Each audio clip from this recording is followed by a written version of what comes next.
a classic Meade telescope, which has an 8-inch aperture, and I had a Canon, which was 18 megapixels, a DSLR. That's how this all started, and as I got going, people took an interest in what I was shooting, and they kept urging me to do a crowdsourced funding to upgrade my equipment, which close to a year in I actually did, and it succeeded. And I upgraded to a much bigger scope, and I use a Celestron now, and I got a much better camera. The camera that I use now is a Nikon D800, but what's special about it, besides the fact that it has 36 megapixels, which is beneficial in the editing room, allows you to really zoom in on things, is the pixels do not dither together. So on these objects that can be really small, if we're shooting the moon or something, the imagery has gotten a lot better. And to top it off, I've also upgraded to have an H-alpha solar telescope, which I am just beginning to use now. So that's where I'm at. Right on, man. Good to know, because regardless of what you've captured, just the level of crisp detail in your videos is worth acknowledging, and it might be good info for anyone else wanting to become a sky watcher. So often people think they've captured amazing things, but the footage is so blurry or shaky you can't even tell. And you've got that angle on lock, so I have to say kudos to you on that one at least, man. Well, in this game, the truth is that resolution is king. If you produce shaky video, out of focus video, video that's just not that great, you're not really adding much to the conversation, because at the end of the day, you'll never be able to determine what you're looking at. So from the get-go, my aim has been to produce the highest quality I can, and everything I've shot to date is HD, but there are levels of HD. I mean, you can always get better. Right, right. So to add a little bit more on the fire for people who might be skeptical about some of the things we're going to get into, do you have a background or any credentials that may lend credibility to your opinion or ability to interpret the footage you're getting? Can you go into that at all?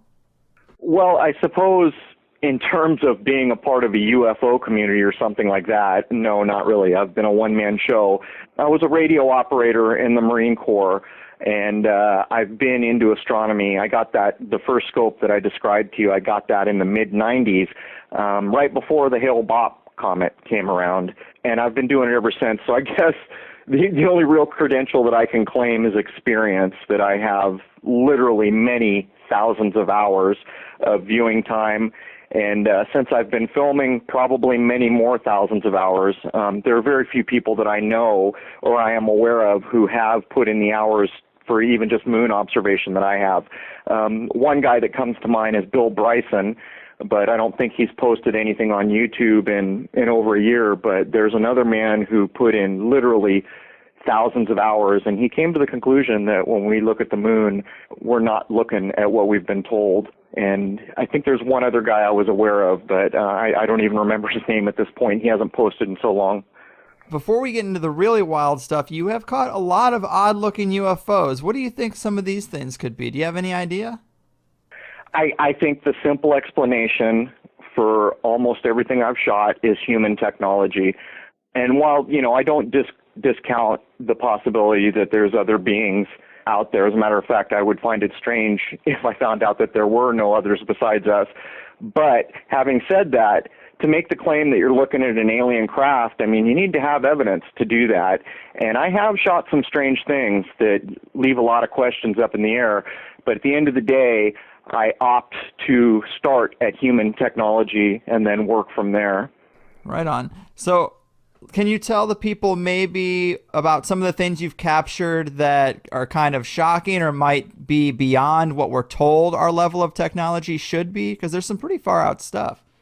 Yeah, I mean, I have a number of clips that kind of fit that description, but I think it's one of my more popular clips. It's titled The Shooting Orb. Now, I kind of split my time between nighttime shooting, a lot of moon work, and daytime shooting. And in the daytime shooting, I cover chemtrails because it is such a huge concern now. There's a lot of people that are not aware that this is going on and have been told that we're looking at contrails. For those of us that have put in the time to actually do the field work, look up, film, watch what's going on, we understand that there are planes overhead spraying things. Having said that, Quite often, when we're filming chemtrails, we get what's called orbs or other unidentifiable things flying around. Now, if there was something that I shot that is hard to imagine as human technology, I would say the shooting orb clip is it. It looks like a ball of light, and it travels down into a chemtrail. There were tons of them in the sky that day, and what was unusual about that day is we could see them with our eyes. We knew that we were filming them. Quite often, we don't know we've caught anything till we're reviewing the video, but on this day, we knew we were shooting orbs because we could see them. And so this orb travels into the chemtrail, and it literally fires a beam or a plasma or something. It fires it twice, and you can see it very clearly in the clip. That one's hard to explain because if it is human tech, it's tech that I can't compare it to anything I've ever been aware of. So I think of all my clips, that one really stands out. Yeah, that is an intense one. And outside of that clip, are you seeing a larger scale connection between orbs in the sky and chemtrails? Yeah, I mean, I don't think there's any doubt. We don't know, or I don't know everything I would like to know, but I have spent so many hours shooting in the daytime. I have never shot an orb of any kind when chemtrails were not present. So I think there's a direct correlation. Now the question becomes, are they with the chem planes, or are the chem planes dropping them off? And I don't think that's the case because we have filmed them quite a ways away from chemtrails, heading towards them, and we've also filmed them leaving chemtrails and going just straight up until we can't see them anymore. So I know that's not a lot to go on, but that's kind of where we're at right now, just really wondering what the origin of these things is. Yeah, it is very far out, and there are, I guess, far out possibilities for it. You know, the motif that there are ET races that are helping humanity from behind the scenes, I mean, that was the major motif behind the idea of crop circles. Do you get any indication that they might be doing some type of cleanup of chemtrails in a covert way? Well, I can say this. I have seen footage online of others who clearly have caught orbs, and it looks like the trails are dissipating around the orbs. To some degree, I've kind of felt that way as I filmed them. I don't get a dark feeling. You know, when I'm filming chem planes, I kind of have a dark feeling because in my heart I'm thinking, this isn't good for us. But when I see the orbs, I don't get a negative perception of them per se, and they absolutely are attracted in the chemtrails. And if I had to guess, I would guess, and this is a flat-out guess, that they are not with the chem planes. But again, that's just the best guess I can give. Right. It's all speculation at this point. But since the biggest factor in the chemtrail debate is identifying the difference between chemtrails and contrails, can you give us any clarity there that might help people who are kind of on the fence with that one? Well, to be honest, the whole contrail argument really isn't very valuable. It's a disinformation thing. I mean, you're talking about ice crystals. A lot of times you'll see the plane's trail change or shut off. I've got footage on my YouTube channel of the trail just stopping and then starting again. Seems unlikely that a contrail would do that. A lot of times, I'm in Southern California like you know, we're looking at 10 to 15% humidity. And although I understand humidity levels can be different at different altitudes, I've lived here my whole life, and this is basically a chaparral desert. And when the humidity is really low, you don't see clouds, and yet we see these trails. And the real problem comes in is that we see them spraying in a couple ways. The really persistent trails that you see, they stay around for hours, and then they kind of spread out and turn the sky milky. But we see a lot of really high altitude spraying, and using flight radar, we know that these planes are over 40,000 feet. So, I mean, what is that? That's like maybe 7.5 miles or something like that. Mm-hmm. And they're spraying a non-persistent chemtrail, but it's like this powdery junk that falls down and mixes.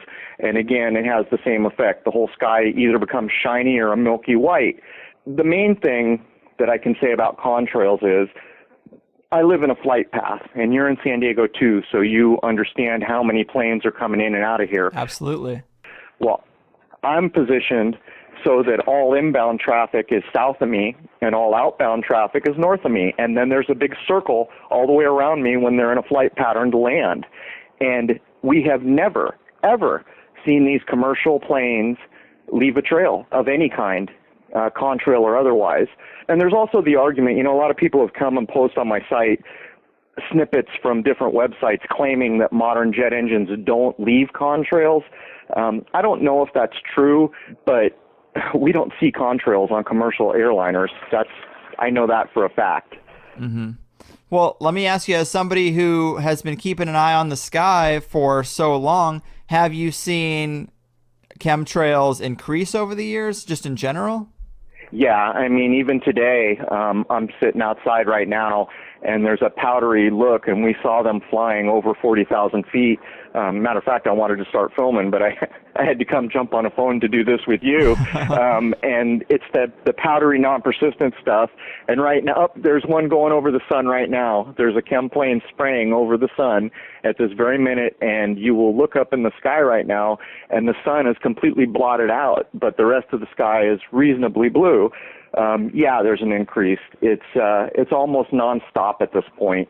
In one of your videos, I did think it was interesting, as for the argument about commercial airliners not doing this. One of the planes in one of your videos looks completely unmarked, which I thought was really odd. It just looks like a white plane. We get that a lot. There's a few different types of planes that do this, and to be honest with you, we have filmed Virgin planes, which I know do commercial jobs as well. But we have seen Virgin planes leaving trails and a lot of really high ones that seem to have no numbers, no nothing, and occasionally they look plain, but there might be a single stripe, occasionally a red or a blue stripe. Some of them look like big tanker-type military planes as well that, again, have no, indicative markings that you can see. Part of the problem with that is we don't always have the best angle to see them because we're way down here. And even though I'm using a telephoto with a doubler on it, you're looking at something that's at times beyond 7 miles away from me. I mean, if you think about a plane at 60,000 feet, I'm doing the math in my head. What is that? Something like 9 miles or something like that? I mean, that's a hell of a distance to shoot. Yeah. And also, we notice that the color of these planes doesn't help. Sometimes, you see all these postings on YouTube where people say, oh, it's a holographic plane or there is no plane. Well, I've used a telescope and I've used a telephoto to film these guys, and what I can tell you is when they're high enough, just the paint job on them makes them darn near invisible. Mm-hmm. And you have captured what looks to be some type of cloaked plane before too, right? Yeah, that was a little while ago, and it was unfortunate because I was using I didn't have time to set up my tripod because it was happening so quickly. I was trying to get a chem plane. And so when you're using a telephoto with a doubler, if you're not on a tripod, every jiggle translates into the video. But what happened was I filmed the chemtrail, and then when I got in the editing room, I saw something cross the chemtrail at a lower altitude. And it almost looks like it's got one of these adaptive paint jobs or something. It was much lower than the chem plane, and I couldn't see it with my eye, and then in the editing room I could barely see it. And I did title that clip Cloaked Plane, though I would imagine it's probably some kind of adaptive paint job or some, something about the skin of the plane that just makes it near impossible to see. Yeah, that one's pretty far out. I haven't seen much like that. And there was also some type of, I think you called it a chem tracking device that you caught here in San Diego. Can you tell us about that? Yeah, so that day, it was before I had upgraded my equipment, and we had the 8-inch out, and we were determined to film the chem planes with an 8-inch telescope, which is a very difficult thing to do because telescopes are not made to track a moving object. But my wife, who does this with me, has very good eyes, and she spotted what we thought was an orb. And so I was scrambling to get the telescope on it, and by pure luck, I managed to. And we thought we were looking at an orb for the first time at really high magnification. We were really excited about it. Perfectly round, no tether, kind of a glowing look to it. But what happened is as we filmed it, it blew up in midair. And then all this debris came out of it, and this kind of red ember-looking glowing thing fell. And we tracked it as far as we could till the roof blocked it. But when I reviewed the footage, I realized that it was akin to a weather balloon. But the strange thing is, we were out there when there were two chem planes that had flown at a very low altitude. We saw the first one, ran in, got the scope, drug it out, got all set up, and when the second plane flew by, this object appeared just under that second plane's path. I mean, we're reasonably sure that that was dropped by the second plane, and we did look into weather balloons, and we found that you're not supposed to launch weather balloons in a flight path, which we are in a flight path, and there's all these other rules. I guess you're supposed to be able to terminate the flight in a couple different ways. You're supposed to report every so many minutes, but although we did not see the plane drop it, for the life of us, we're like 90-some% sure that that second plane dropped it.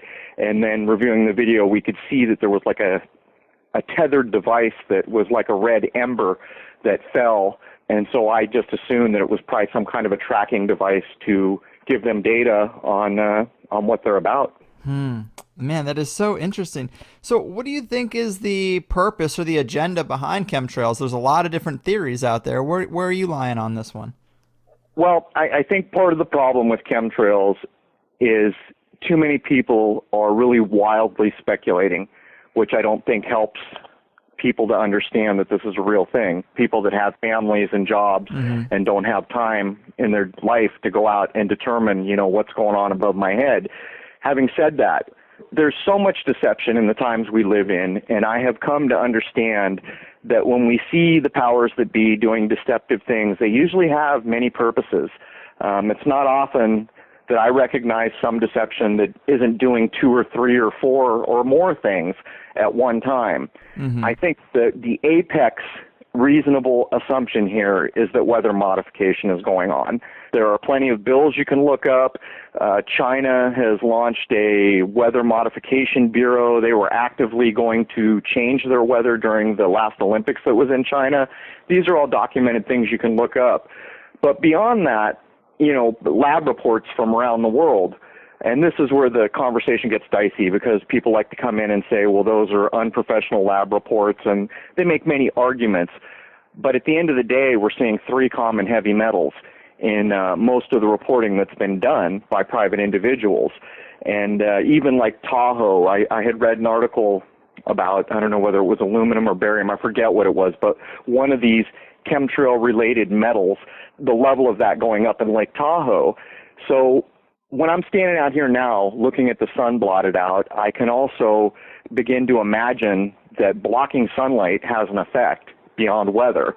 What that is, I'm not really willing to speculate, because I would prefer that people understand something is going on than to provide a wild-ass guess and, have them shut their ears to the matter and not understand.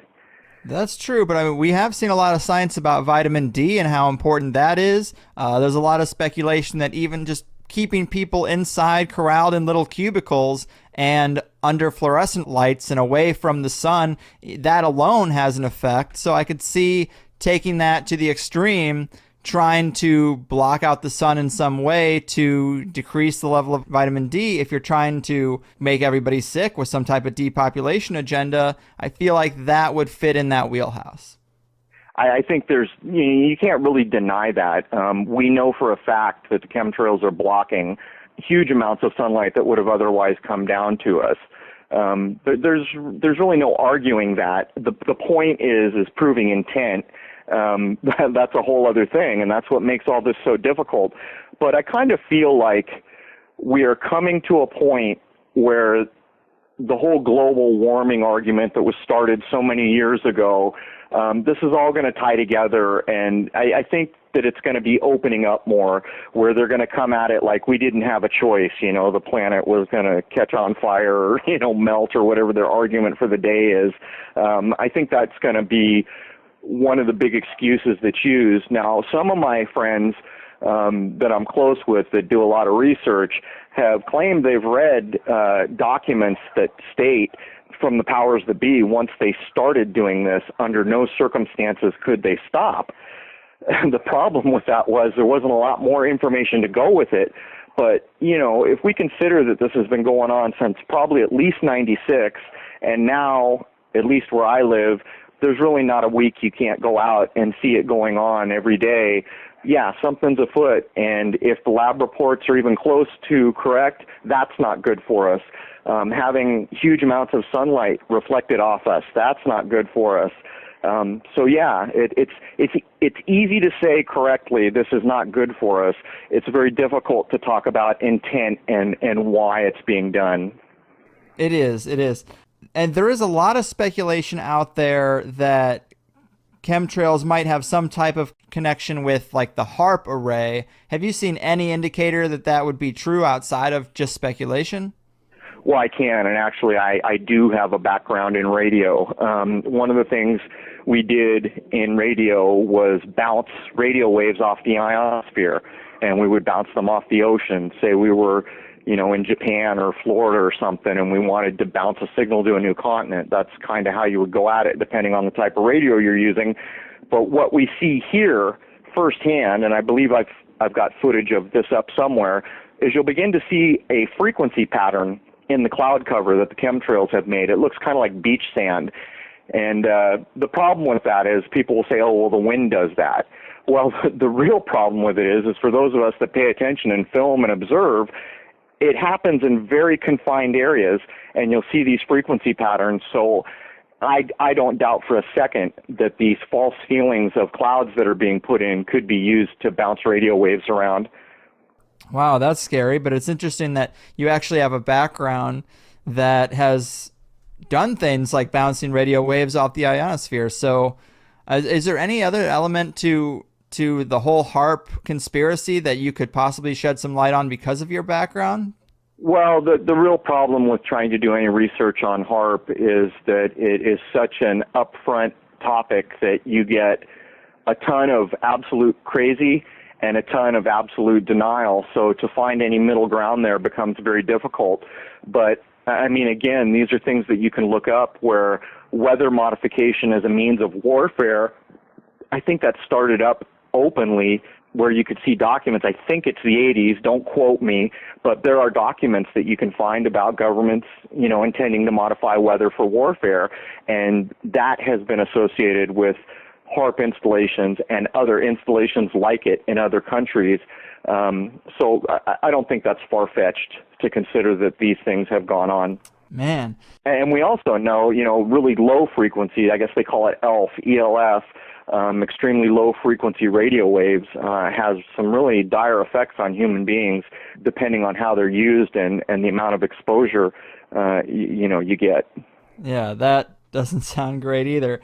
I wanted to ask you about one particular UFO video you have that is really interesting, but it kind of looks like a gliding bird in front of the moon. I think you call it the boomerang UFO.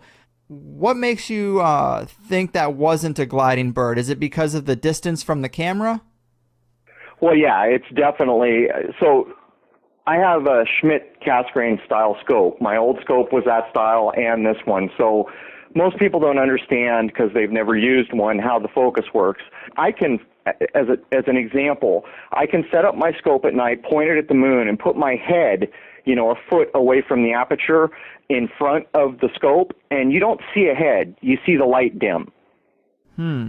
That's what you see. So when birds go by, they have to be. Well, I've got pictures. Here's a good example. I've got images of planes that I shot just by chance as I was filming the moon. Some of them are in perfect focus, and some of them are not quite in focus, and yet they're 2-3 miles away from me. So to gain focus on something with this style telescope, they have to be quite a ways away, and I've posted many pictures of birds so people can see what that looks like. For the most part, they go through frame very quickly, and they're see-through because they're not in focus. This object is absolutely in a weightless environment, or flying as if it was weightless. I guess that's a better way to say it. And it was absolutely at distance because it's as in focus as the moon behind it is. But what's crazy about that object is this is kind of the genesis story of how Crow started. It was the supermoon of 2012, and I had family over. We were going to watch the moon just optically through the scope. My nephew at one point said, hey, there's triangles tumbling in front of the moon.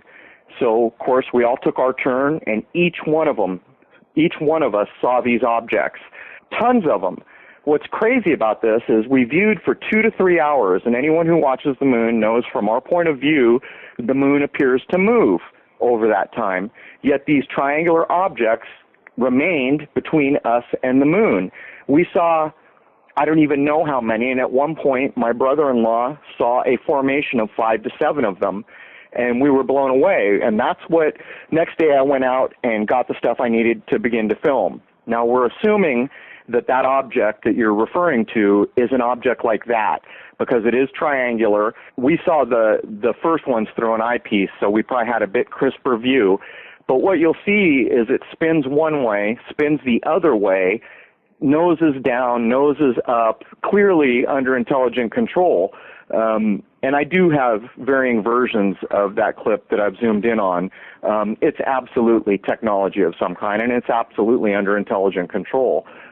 What it is, that's that's a whole other thing. Mm-hmm. And another point to draw away from the idea that it could be a bird, can you get any indication of scale or size? Is this thing seems like, because of the distance, it'd be way too big to be a bird. It'd be like more plane size. Am I crazy? Let's look at it this way. If it is in low Earth orbit, and I should state for the record, I have never, to my knowledge, shot anything anywhere near the moon. I have shot nothing in lunar orbit. I have shot nothing over the face of the moon. And the problem is that the way that I title videos to get people to watch them usually has the word moon or UFO in the same thing. But you've got to understand that we are told the moon is 250,000 miles away, okay? Now, I do know the pixel value of my camera, the old setup and the new setup, at that distance. If we consider that the object that we're talking about, the boomerang, was in low Earth orbit or a couple hundred miles away, it's bigger than a plane, a lot bigger than a plane. Wow. If we consider that it's further than that, this is one of the weird objects. See, all the things that I catch in Earth orbit are, you could draw a ruler line perfectly straight in the editor, and they will follow that because they are in orbit. This object is free-flying, so we have no way to really judge, was this in Earth orbit? It doesn't even look like it's in orbit. It looks like it's free-flying. The Huffington Post covered one of my clips a while back, and I had to do a rebuttal to show that what they had said about the clip was just in error. And I did this by talking with an optics expert at the scope shop to determine the actual distance of a pixel at my camera at 11,000 miles, which is halfway to geosynchronous. And I demonstrated, they were claiming that I was looking at a satellite halfway to geosynchronous orbit based on the speed, which is a legitimate calculation. That's how I would have done it. But the problem becomes, knowing the pixel value, this thing was 3 times the size of the International Space Station, or that supposed station that we are told about. And I don't buy for a second that I'm filming something that's 3 times that big.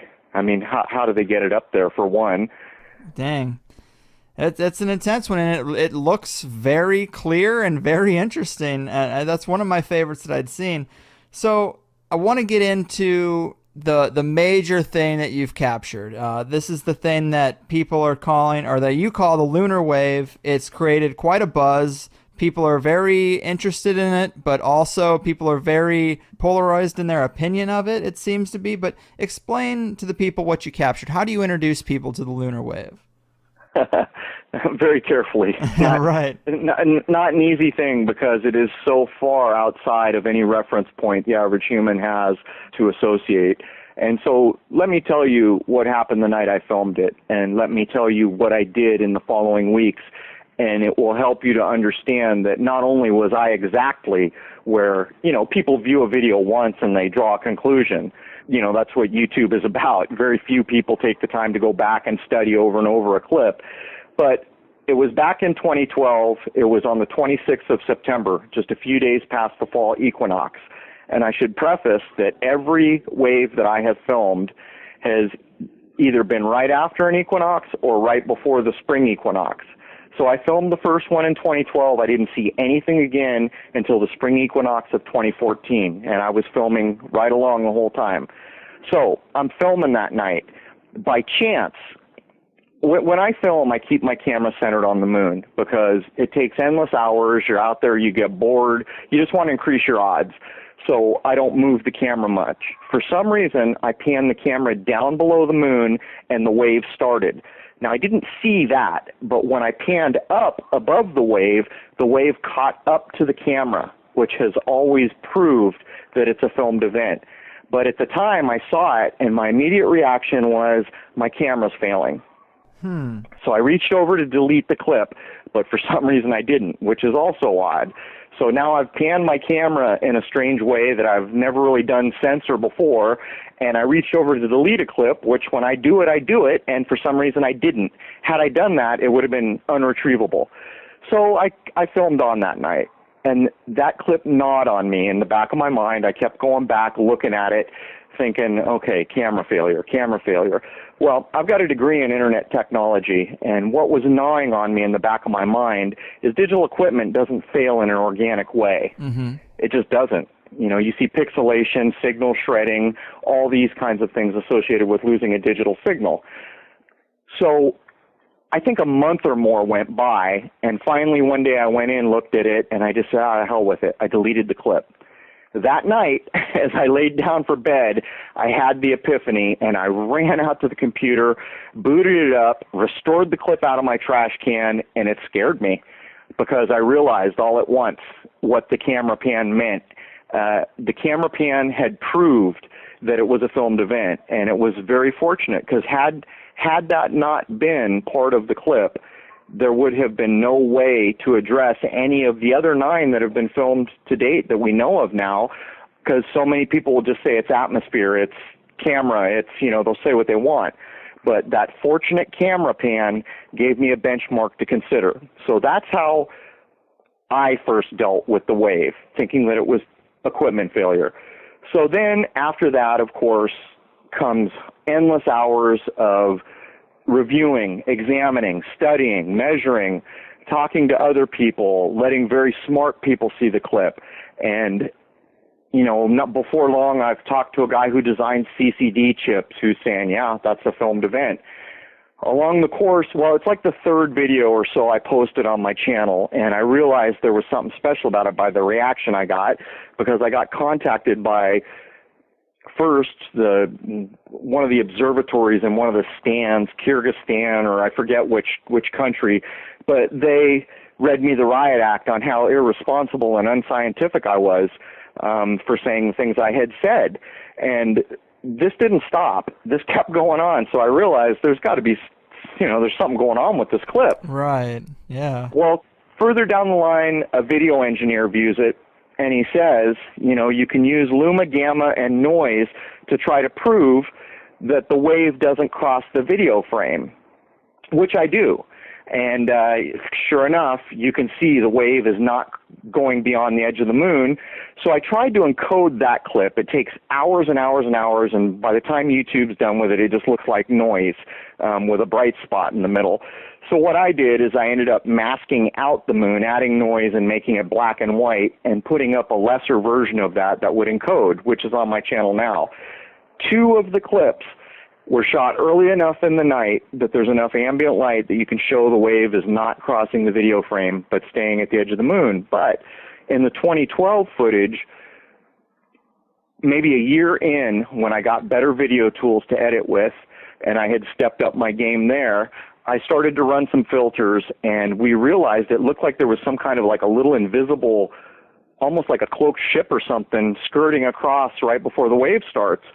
So we started running fine edge filters and things like this, and it became instantly visible that there's an energy pulse that hits the lower left limb of the moon right before the wave starts, and then a lateral energy pulse sweeps from left to right as the wave is beginning, and then 4 seconds later, a shadow goes across the upper left limb of the moon, which I had assumed was a bird.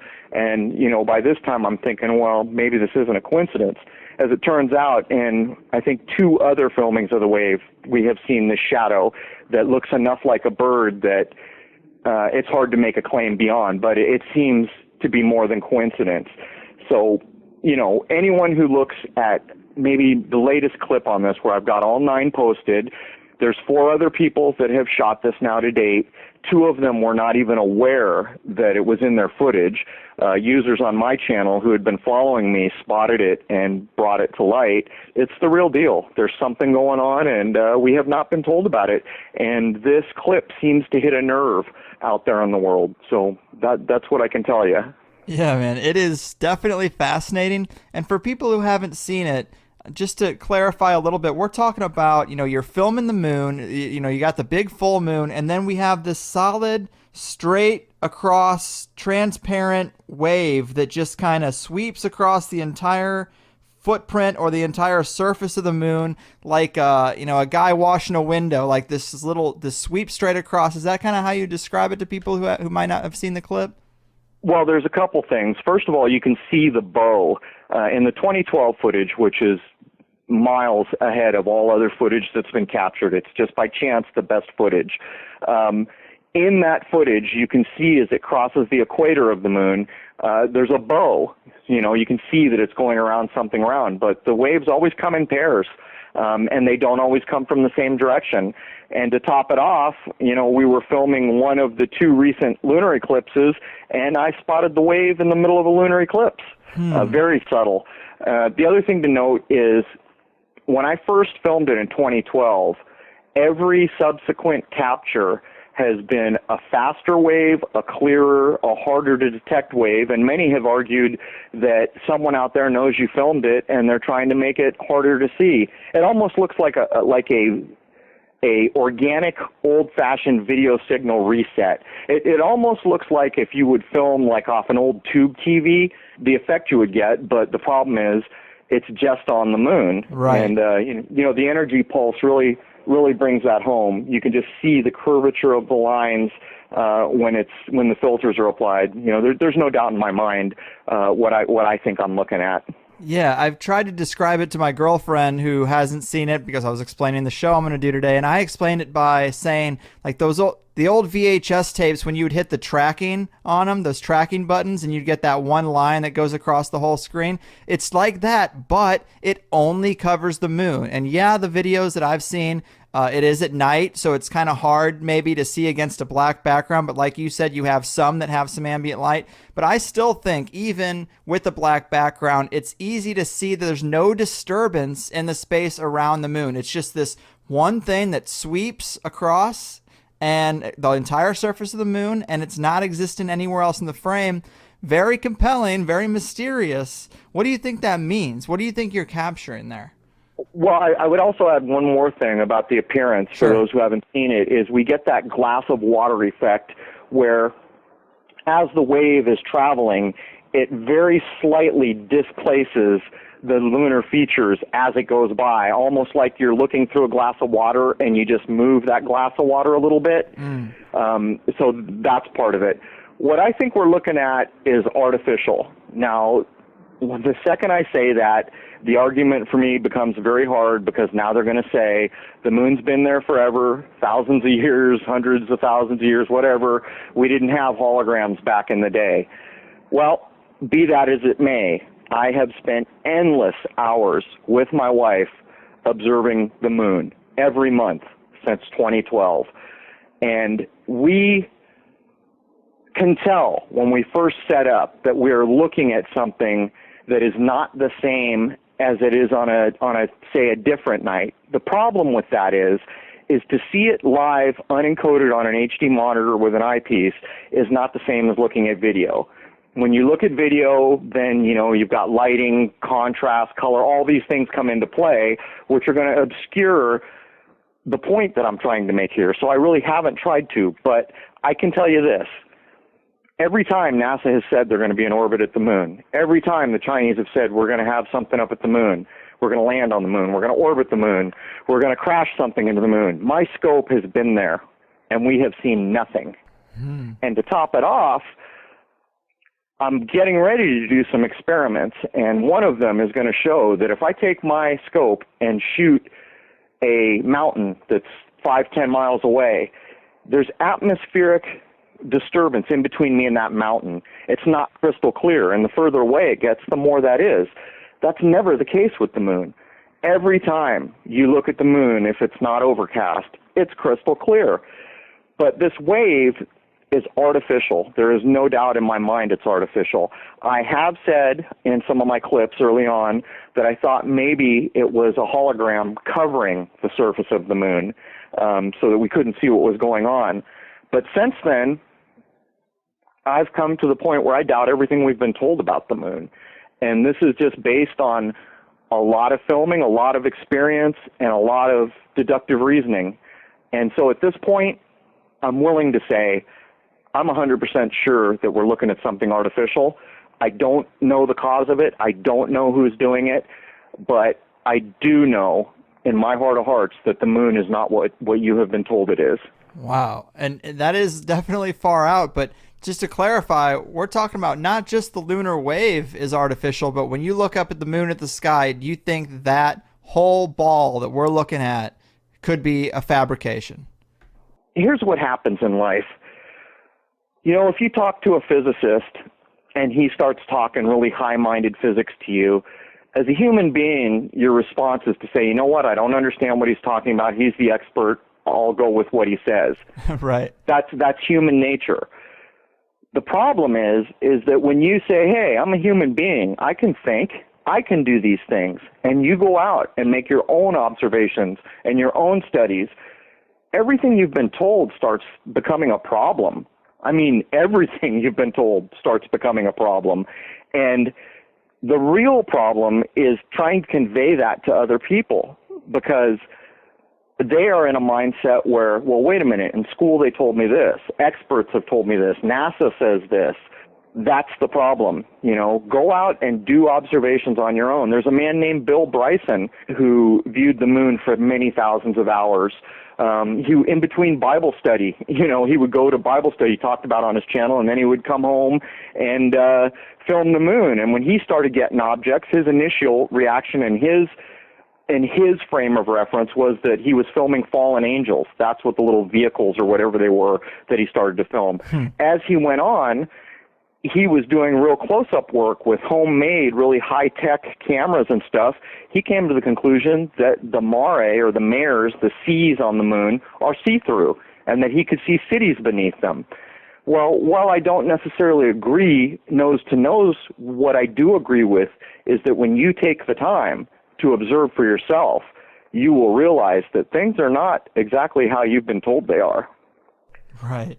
So this is all fascinating. So do you think the lunar wave itself, this line that goes across it, do you think that is a glitch in the hologram that reveals to us that it's a hologram? Could be something like that. There's so many logical problems, though, because then we have to say, okay, well, this must have been going on for quite some time. How come more people haven't filmed it? Why only 9? Right. Well, part of the key to that is that 2 of the people that have provided me footage didn't even understand that what was in their footage was of value. So that's the first thing. And the second part of that is that I've got a lot of experience, yet the first time I filmed it, I said the camera messed up and I almost deleted the clip for good. So that kind of starts to address it, but the real problem comes in with all the objects I've been filming. As I started to calculate pixel distances, you know, what a pixel's distance across in square, you know, in feet is at certain distances from my scope, I began to realize that these objects I'm shooting are too big. And then I started realizing that many of these objects that I shoot have like a speed blur. And this is like satellites that I can identify, that you can look up and know it's this satellite. I've got a number of those that I've filmed, and yet they're going so fast that they have like a see-through speed blur on them. And you can tell they look kind of like you think they should look. They're listed right there. Yep, this satellite should be coming by at about this speed. Very likely that you're looking at what you think you're looking at. And so I came to the conclusion these satellites are not as high as we've been told, because at those distances, speed blur shouldn't even enter into the picture. Man, so is there any chance maybe, like, have you considered something like maybe it's a magnetic or energetic effect, like some type of wave of gravity or some type of ley line energy or anything like that that might exist that we just aren't aware of? So yeah, of the many hundreds of hours that this clip has been studied by people much smarter than I'll ever be, coronal mass ejections from the sun have been looked at. The description you just gave has been considered, but when you take it to its logical conclusion, when you say it's a natural event, then you're faced with the same problem that I addressed a couple minutes ago. Well, if this is a natural event, how come we haven't been told about it? How come it hasn't been filmed endlessly? Any natural event like that should be on film and should have a description from our fraudulent space agencies. Mm-hmm. If it's in nature, we should know about it if it's observable, and this is clearly observable. So, the logical problem that crops up is, if this is natural, why haven't we been told about it? Why hasn't it been filmed endlessly? Yeah, it is so strange, but it is hard to rectify that, at least in my mind. Man has been looking at the moon for hundreds and hundreds of years. Galileo's looking at it. Yeah, it's hard to rectify that it would be a hologram, because how old would that technology have to be? Yeah, but it's also possible that the sky we see now is not the sky we saw some indeterminate time back. That's true. But I would point out there are ancient texts, I believe some of them Roman, that talk about before the moon people came, a time before the moon. There are older texts that you can read that talk about a time with two moons. So the problem becomes, what's a legitimate source to think about and what isn't, and that will always be the problem. You're right. And I thought that was really fascinating. Some of those stories you've had in one of your videos, you talked about several of them, these old ancient texts that talk about the sky as even a dome. They talk about some type of barrier above the sky. They talk about the idea that the stars are almost like nails in the ceiling of our sky. And that's pretty trippy stuff. Well, I see, we as a race on this planet have been taught, at least in the part of the world where I live, that time is linear. It's this thing you go down. And it's a foregone conclusion that people are back in time, did not have the technology or even the ability to think like we do now. I don't buy into that. I look at ancient megalithic structures and I'm in awe, because I know for a fact that some of those things we can't replicate with everything we've got right now, never mind the precision and engineering that went into it. So I don't consider for a second that ancient people had any less cognitive ability, and may well have had quite a bit more, because they were just simply closer to nature than we are. Mm-hmm. We're very separated from nature. We don't even know what the date is, for crying out loud. You're right. Somebody decided to zero that out for us a couple thousand years ago for Lord knows what reason. But the point I'm making is, if you look at those ancient texts, in my mind, I feel like I'm getting a view that doesn't have the modern edit, the modern mindset, all these things that we see, like when you pick up a National Geographic now and you say, crap, I can barely read this anymore. I read it in the 80s, and now it seems like it's a kid's book. Just the modern kind of twist that is put on all the writings and things that we see these days. When I look at those old things, I feel like I get a glimpse that I wouldn't otherwise have. And I think you referenced Omar Khayyam, and these are important texts. Mm-hmm. And, in the initiated groups, those were a big deal.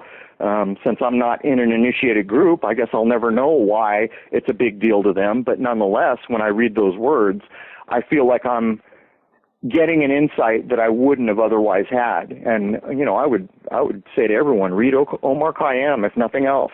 Read the Rubaiyat of Omar Khayyam, because the way he talks about the sky makes you think. Right. And like you said, the conventional view of history is that people have just gotten progressively better and advanced. And if you look back at the things people were saying in ancient times, oh, well, they were just ignorant. They have no idea what was going on. Of course, they think there's a dome in the sky. They can't send a satellite out there. They don't have rocketry. They don't have modern technology. And I think that is very dismissive. It's a clever way to kind of put those people down. But when you look at something like NASA, what would you say that if this were to be true, NASA's entire function would have to be to create this entire false reality around what space could be? Well, you're going to force me to say one of the things I guess I don't generally say too much in public because I know that it's going to hit a lot of ears in a way that's not helpful. But in my view, from what I have learned from firsthand observation, NASA's mission has never been science. NASA's mission is to ensure that we do not know next to anything about what's 100 miles or more above our head. They have been caught endlessly lying. I did a clip not far back on this whole Rosetta mission. It's for anyone who still has the ability to critically think and look at what they're being presented with, you will understand very quickly that that is shenanigans. It's made out of whole cloth. There is nothing real about it. And when you further look into the images we're given on that particular mission, their camera and all their infinite wisdom was 4 megapixels. So they spent $100 million on a camera, and they gave us 4 megapixels. That's what they went out into space with.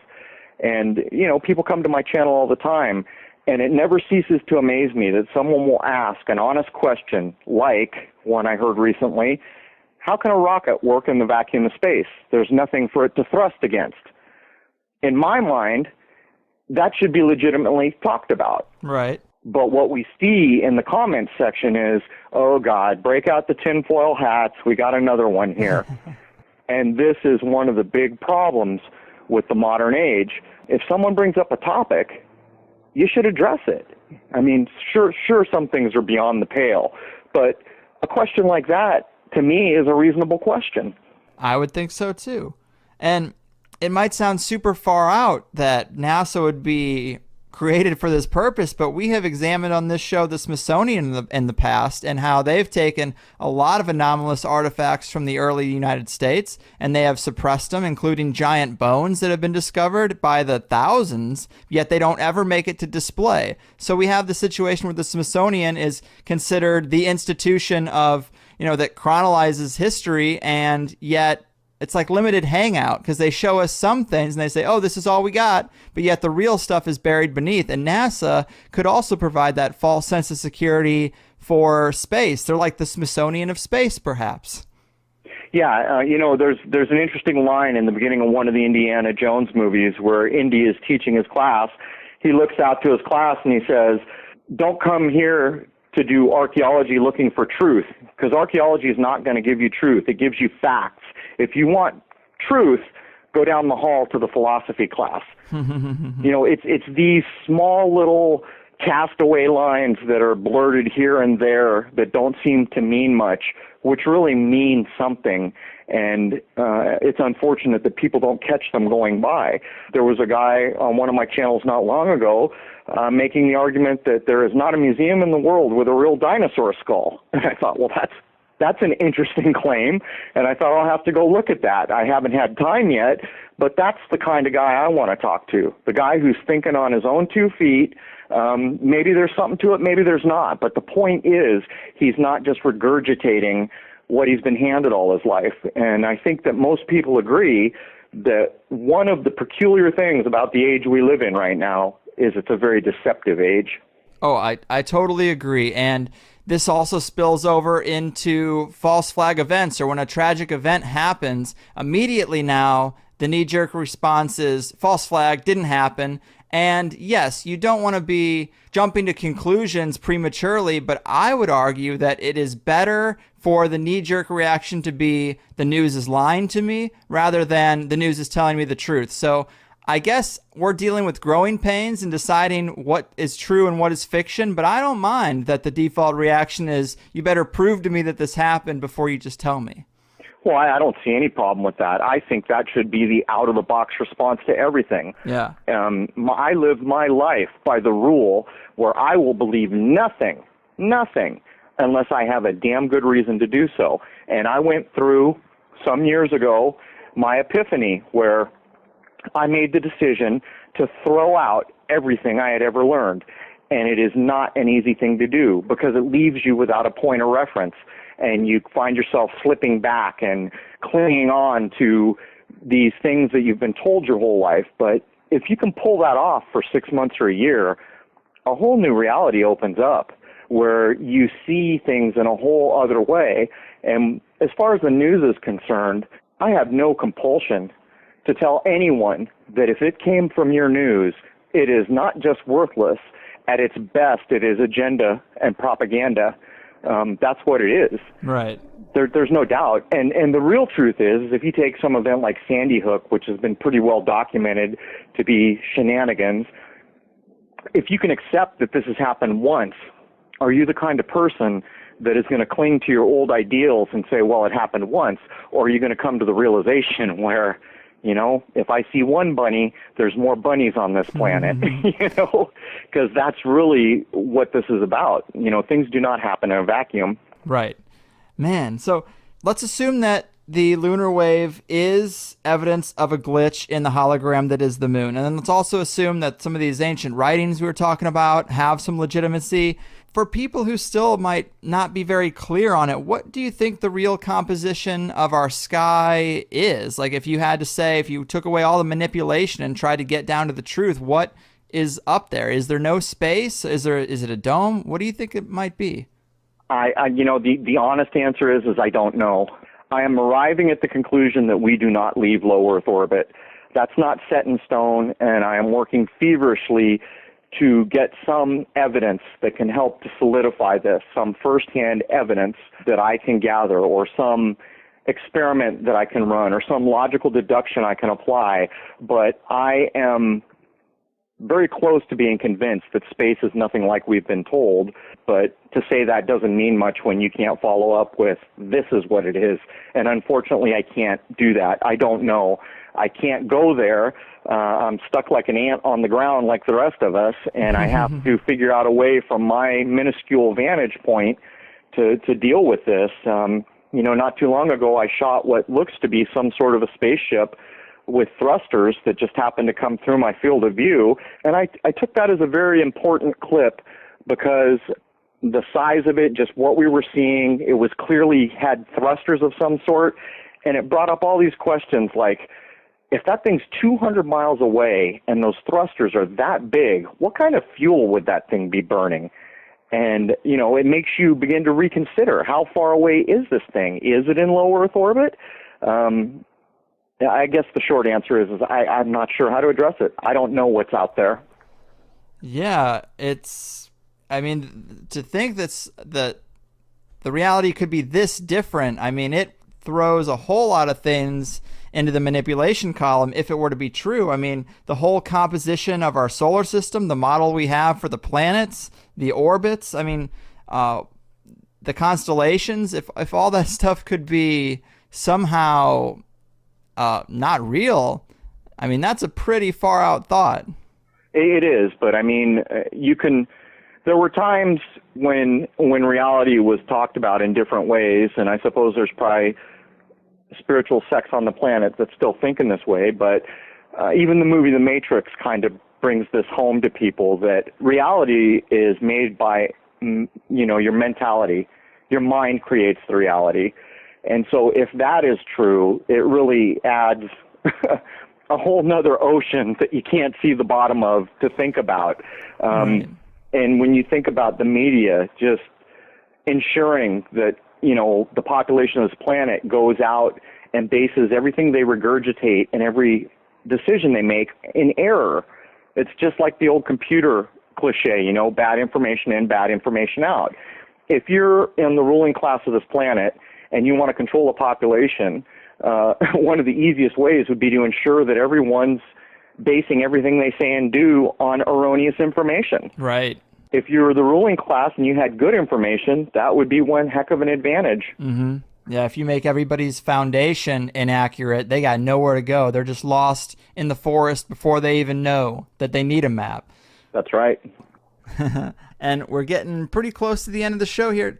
Are there any other secrets or things that you've been able to, that you might have stumbled upon in your research that you think are worth mentioning that we might not have touched on before we start wrapping this up? Not that I'm really ready to divulge yet. My intent is to do a series of kind of logical clips before too much more time goes by to try to demonstrating demonstrates something particular about the moon. I don't know how that will come out, but I've got an idea of how to proceed. Other than that, the one thing I would also mention, I guess, is I see a lot of people hating the Masons, hating the Illuminati, if that's even a thing, hating all these people. And I can tell you, I'm reasonably sure that they are all encoding and using the same information from a very distant ancient source, and a lot of it has to do with the sun. I do not believe the information is evil. I believe the information is like anything else on this planet. You can use it for bad or use it for good. Mm-hmm. I consider what I'm trying to discover, including things about the sun, as my birthright. And I consider that the people who misuse it are simply taking valuable information and using it in a negative way. So that's what I would add.